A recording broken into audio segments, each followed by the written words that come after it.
Le groupe État islamique a revendiqué tout à l'heure ce double attentat, même si peu de doutes subsistaient. Nous en parlons avec Wassim Nasser, notre spécialiste des réseaux djihadistes. Je le disais, un peu de doutes sur cette revendication, mais est-ce qu'on a un début d'explication sur pourquoi Bruxelles était visée? Écoutez, pourquoi? Parce que, après, pour plusieurs raisons. Parce que c'était faisable pour eux. Donc c'est très, très opportuniste. Il ne faut pas oublier que plusieurs djihadistes belges sont dans les rangs donc, de l'État islamique. Il ne faut pas oublier que ceux qui ont commis les attentats de Paris, il y a beaucoup de Belges parmi eux et des Français résidents belges, donc ils avaient l'opportunité.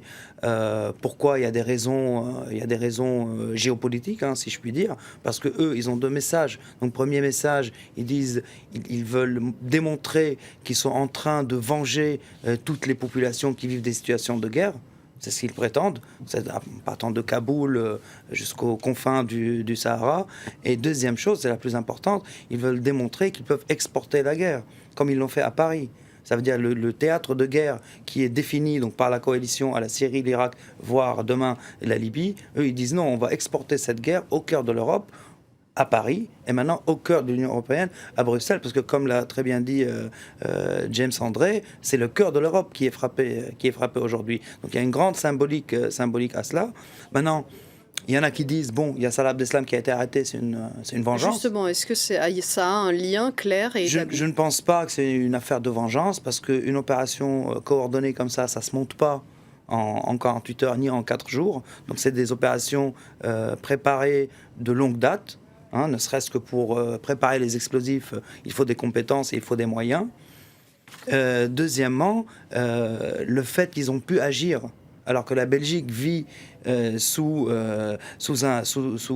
une alerte niveau 3, donc avant les attentats, maintenant elle a été élevée au niveau 4, ça démontre quand même qu'ils ont bien préparé leur plan. Ils ont quand même tapé un aéroport et à peine à 50 mètres du Conseil européen, donc ce n'est pas rien. Ce n'est pas rien. Donc ce n'est pas une vengeance, c'est une action peut-être qui a été accélérée par le fait qu'Abdeslam a été arrêté, par peur qu'il ne divulgue des informations. C'est qu'une piste, mais on peut aussi imaginer qu'il y a plusieurs cellules actives et qu'ils ont fait de l'anticipation. Si une cellule tombe, soit celle d'Abdeslam, les autres ne sont pas impactés. C'est vieux comme le monde, ce genre de stratagème. Donc il faut commencer à mesurer leur capacité. Alors juste titre, hein. Juste titre, pardon. Il ne faut pas être... ça veut dire que ça ne demande pas des capacités, une intelligence exceptionnelle de préparer ce genre d'opération. Justement, est-ce qu'on connaît l'importance de ces réseaux djihadistes? On se rappelle qu'à l'époque des attentats de Paris, on avait entendu qu'Abdelhamid Abaoud avait dit on a été 90 à rentrer. Aujourd'hui, on a 20 personnes à peu près, soit mortes, soit arrêtés, en garde à vue pour tout cela. Est-ce qu'il y a effectivement peut-être encore une centaine de djihadistes aujourd'hui prêts à frapper? En tout cas, ce qu'il est dit, c'est déjà un témoignage, donc on ne sait pas vraiment s'il l'a dit ou pas, parce que lui, il est mort, il ne peut pas en témoigner. Donc c'est d'après les témoignages de la copine de sa cousine qui est aussi morte. Donc c'est à prendre en considération, oui. Mais pour qu'une dizaine de personnes puissent frapper, soit à Paris ou ailleurs, il faut une logistique aussi importante derrière. Et c'est ça qui est important aujourd'hui. Ce qui est important, c'est que Salah Abdeslam, malgré le niveau d'alerte élevé en Belgique aussi, il a réussi à rester dans son quartier, à quelques mètres de son lieu de résidence habituel, pendant 4 mois.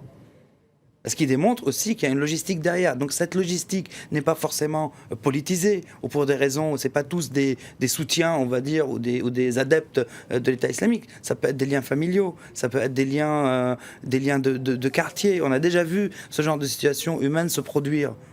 Donc, mais dans tous les cas, quoi qu'il arrive, qu'il soit 90 ou moins, ce qu'il faut retenir aussi dans ces affaires-là, ou qu'il soit allé en Syrie ou pas, parce que Salah Abdeslam n'a jamais été en Syrie. Son frère, un des kamikazes du 13 novembre, a été pendant 1 semaine en Syrie. Donc c'est pas grand-chose. Ce qu'il faut retenir dans cette affaire, c'est qu'ils sont tous, en tout cas en ce qui concerne l'attaque de Paris, et on va le voir peut-être aussi en ce qui concerne les attaques en Belgique, ils sont tous belges, français, européens. Donc c'est des terroristes qui ont grandi ici, qui ont monté des équipes ici, qui ont acheté des armes ici, qui ont fabriqué des gilets explosifs ici et des bombes ici.